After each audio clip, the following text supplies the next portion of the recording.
교회에는 많은 문제가 일어납니다. 찬성, 반대의 논쟁부터 다툼, 분열까지. 오랜 시간 교회에 속한 사람들은 이 상황을 힘겨워합니다. 하루빨리 바뀌길 바라고 왜 그런지 의구심을 갖기도 합니다. 그런데 이런 문제에 대해 아무런 신경을 쓸 필요가 없다는 의견이 있습니다. 왜냐하면 그것이 정말 중요하지 않기 때문입니다. 칼 베이터스 목사는 내가 신경 쓰지 않는 6가지 교회의 문제라는 글을 통해 그 이유를 설명합니다. 칼 베이터스 목사의 입장에서 6가지 이유를 전해드리고자 합니다. 첫 번째, 교회의 크기. 예전에 교회 크기는 나에게 매우 중요한 문제였다. 교회를 성장시키기 위해 노력했고 열심히 했다. 하지만 더 이상 그렇지 않다. 큰 교회가 작은 교회보다 더 나을 것이 없고 그 반대 역시 마찬가지다. 그래도 어떤 것이 더 좋으냐고? 정말 더 이상 신경 쓰고 싶지 않다. 두 번째, 교단이나 문화 차이. 예배 시간에 촛불 켜는 걸 좋아합니까? 그렇게 하세요. 양손을 들고 기도하는 걸 좋아합니까? 양손을 드세요. 큰 소리로 찬양하는 예배가 좋나요? 볼륨을 높이세요. 조용하고 명상하듯 기도하는 것이 좋습니까? 조명을 줄이세요. 침례교회는 침례교인답게, 오순절교회는 오순절교인답게, 루터교회는 루터교인답게, 감리교회는 감리교인답게 예배하면 된다. 여러분은 여러분의 방식대로, 나는 내 방식대로.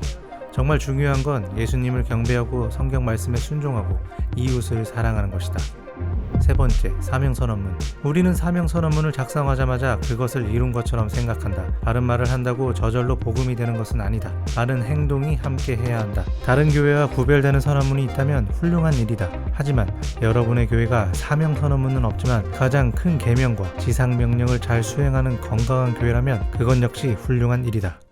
네 번째, 설교 길이. 모든 사람을 만족시킬 만한 이상적인 설교 길이는 없다. 나는 10분짜리 형편없는 설교를 듣느니 1시간이 넘더라도 경탄을 불러일으키는 설교를 듣고 싶다. 1시간이 넘는 형편없는 설교보다 10분짜리 훌륭한 설교가 더 좋은 것은 말할 필요도 없다.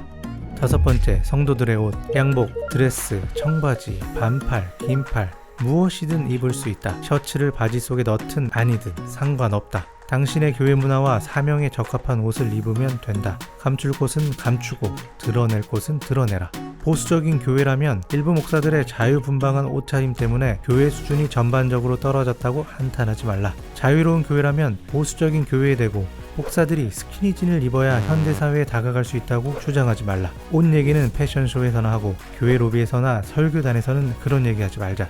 여섯 번째, 나는 기독교 미디어 문화에 신경 쓰지 않는다. 단지 기독교 신앙에 근거하여 제작되었다는 이유만으로 수준 낮은 미디어에 더 이상 박수를 보내지 않을 것이다. 수준 높은 작품은 그저 얄팍한 테크닉이나 감정 호소가 아니라 예술적 열정과 진정성에서 시작된다. 좋은 작품이 기독교 세계관을 담고 있다면 더할 나위 없이 좋을 것이다.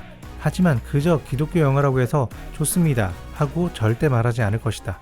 예수님은 우리를 불러 그리스도인들이 안심할 수 있도록 모든 환경을 바꿔놓으라 하지 않으셨다. 예수님은 거룩함과 은혜와 사랑뿐 아니라 여러 가지 위험 속으로 우리를 부르셨다. 우리가 기독교 문화의 울타리 밖으로 나아가길 거부한다면 우리는 세상의 빛이 될 수 없다. 게다가 지금 이 세상에는 온갖 빛들로 가득하다. 지금 내가 신경 쓰는 문제는 그런 것이다.